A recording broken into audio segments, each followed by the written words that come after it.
All right, what's up, investors? Finally, a long format video. I've been looking forward to do one of these because it's my jam. So today I'm going to talk about defining your edge in investing and trading, and making sure that you pick battles that you can win and all that. So it's going to be pretty cool. I don't know how quickly I'm going to get through it, but first I gotta get to the account. I'm going to show you all my positions, where I'm sitting at right now.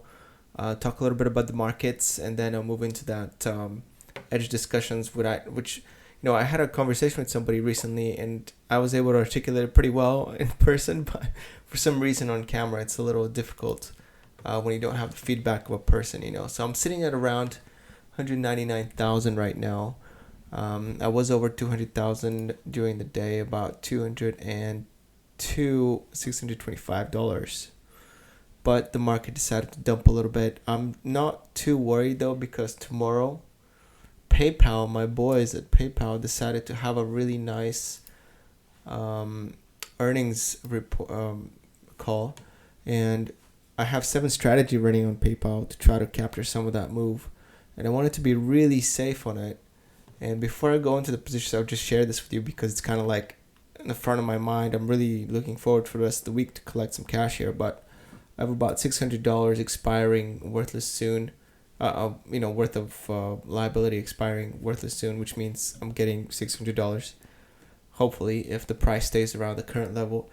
If it goes a little bit over 102 or 106 and or 112, I will be losing some of my leaps, which is not cool, but also I'm fine to lose them because I'll just raise some more cash in the account. I have a bunch of options here. I sold some puts, so I'm going to be collecting that 600. Pretty excited about it, actually. I think it's going to be a good day tomorrow for my account, as long as the market doesn't dump. So anyway, starting from the top, I'm going to show you all the options positions, followed by all the equities, and talk about them a little bit individually if it's worth talking about.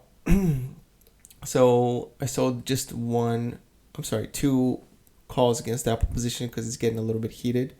If we go to Apple, you'll see that Apple's had a really good week and a really good month, especially up almost 16%. So because of that month, I'm thinking it's time to start selling some calls here, even though it's my core position. Currently, I'm sitting at 730 shares, which is 200 shares above my core percentage that I'm kind of aiming for, 230 shares. So I can sell all that. I just want to stick to that 100 share base. So I'm a little overweight right now, and I don't mind if I lessen the position. So moving on. Oh, by the way, when I'm going through these options, feel free to pause your video player at any time to try to figure out the exact position. All the information is right here. So anyways, moving on. Paramount, PayPal, blah blah. All those PayPal plays that are expiring this week. Main Street Capital, I decided to sell some calls against that because it's getting overheated too. And even realty income is getting a little bit rich. And so I'm decided to sell some call there too, even though I rarely do that. But 75 is quite a bit. So a lot of my positions actually bloated, and they're due for a correction, really, because they're just a little bit overvalued, I think. So Smith & Wesson here, Alibaba, Shop, these are going to expire worthless, unfortunately. And then my leaps, and then PayPal leaps. So the equity positions, Apple Realty Income down 1% today. Goldman Sachs down more than 1%. Paramount up 1.5%. At one point it was up quite a bit. And then Smith & Wesson down 1.6%. If you're interested in the investing tab, we'll go and review that. Here it is. Oh, first of all, the margin is basically an all-time low this year. It's 17.83%, so double that. So that's 35.66%. You want to double it because if this reaches 50%, that means I'm 100% leveraged. So by total equity in the account, the ranking goes Apple, Main Street, Paramount. By total return, Apple, Main Street, Realty Income. So Paramount is not pulling its weight so far relative to the other positions, although I have had Realty Income and Apple for a lot longer. Paramount, so that's a bit of an excuse that Paramount can wear around its neck and be protected from scrutiny for now. I'm expecting that position to pay off at some point. But that's basically the account. I'm going to do the weekly performance here. So weekly performance up 3.8. I'm going to compare it to the S&P 500 like always. If this is a little bit boring, just skip the part where I'm just full face blown and talking about some, blabbering about market edges and so forth. So that's 1 week. 1 month is 16.44, which is extremely good. I don't know how much I'm beating the market on that. 3 months 11.62 and 1 year is 18%. So let's see. Oh, if you want the all-time chart here, but as always, I gotta mention that I started investing here at August 28, 2018. So it's not 176, it's more like 173% in 4 years. All right, so let's see. Let's compare to the S&P 500. We're gonna use the SPY as a proxy. So about even here. 1 month I'm winning by a little bit. 3 months definitely winning by a lot, like 12 to 14%. 1 year I'm killing it. 3 months winning by a lot. 1 year I'm killing it. I mean, 1 year S&P is down 7% while I'm up 18%. So up 25% over the S&P 500. So there you go. Relative performance done. A lot of things in the news, actually, a lot of earnings reports coming out. Paramount's coming out with an earning report pretty soon, and there's just a lot going on. The whole political tensions with the world's best trader, and I know you guys all seen the memes, but anyway, so what I want to talk about today is like the market edge that you could have when trading or investing. So what I would suggest everyone do is, at least what I've noticed from experience in my 15-20 years in the markets here, I'm by no means expert. I'm not even a licensed professional, so take anything I say with a grain of salt. I'm just speaking from experience. I'm just an investor like you, remember that. Nothing special about me really, except experience, I guess. So one thing I noticed is that there's a lot of games you can play in the markets. You can play all kinds of games. You can play a day trading game. You can play dividend game. You can play swing trade game, momentum chaser, whatever. Healthcare, drug company, inside info, trials, momentum, whatever. So there's all kinds of things. Compounding, value investing, growth investing, factor investing, you name it. There's a ton of things you can do. And you want to define a game that you're going to get good at. Maybe you're not good at it yet, but find a game that you're going to get good at and make sure you stick to them and develop some mastery in that game.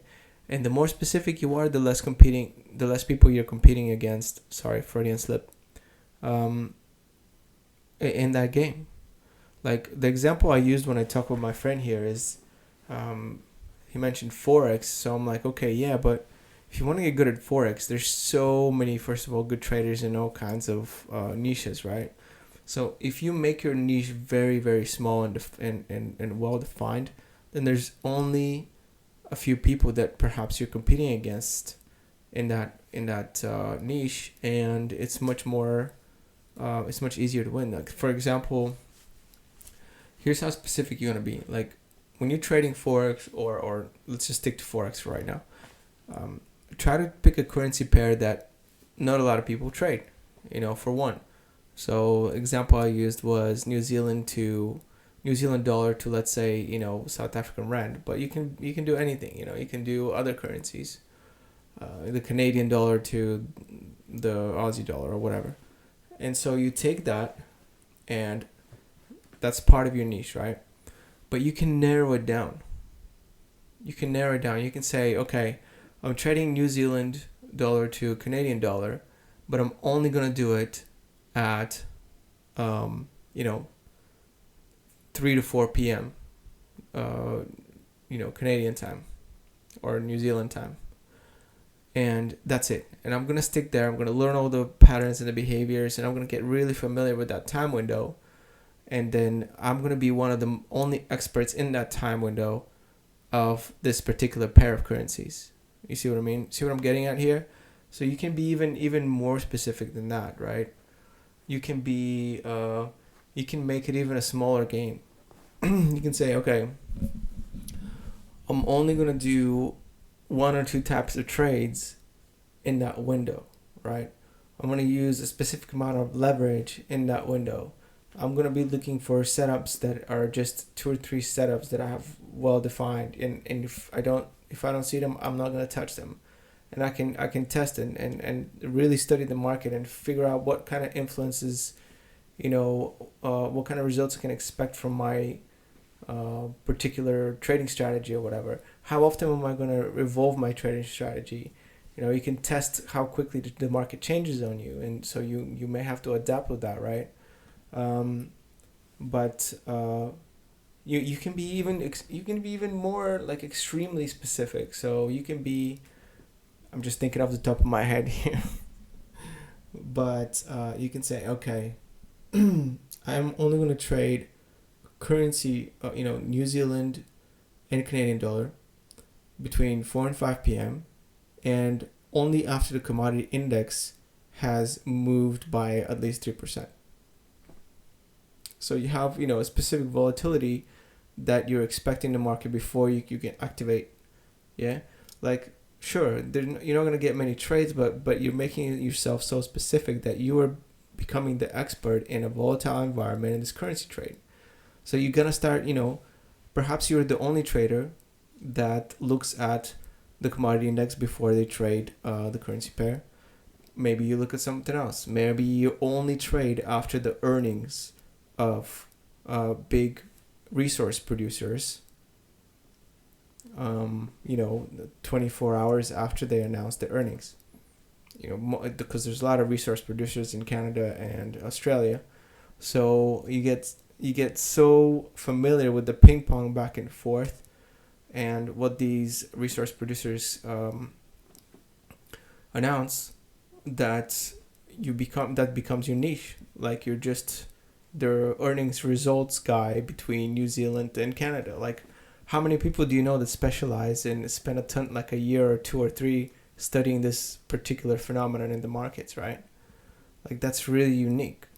So you become an expert at it, and you have a much greater chance of winning there because not a lot of people do exactly what you do. Everybody else is very general, right? They're generalists, currency traders, for example.